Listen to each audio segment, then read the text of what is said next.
మాట చెప్తాను, as much as my mother is a mother to me, my wife is also mother to me. ఎందుకంటే నాకు వివాహం అయిన తర్వాత she a mother to me. And ఒక తల్లిని ఒక భర్త చూడగలిగినప్పుడు, ఒక పురుషుడు చూడగలిగినప్పుడు విల్ బి కంఫర్టెడ్. ఈరోజు చాలామంది ఆ కంఫర్ట్ చూడరు. Comforting is number 1 point.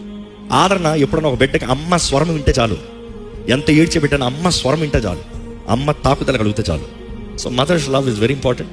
And ఇక్కడున్న ప్రతి స్త్రీకి చెప్తాను, prepare yourself to be a mother. నాకు గర్భం లేదంటే గర్భం ఇచ్చేది తెరిచేది దేవుడు, కానీ సిద్ధపడాల్సింది మీరు.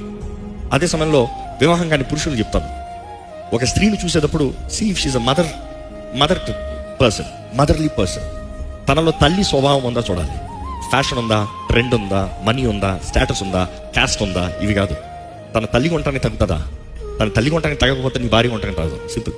So prepare for what is best. ఇక్కడ ఇప్పటికే భార్య భర్తలు ఉంటే ఇప్పుడు నేను కొత్తగా చూస్తాను అనొద్దు. దేవుడు నాకు తెలియజేస్తుంది, పురుషుడు భార్యని ప్రేమతో, క్రీస్తు ప్రేమతో మలుచుకోవాలట. Love, you have to mould her with love.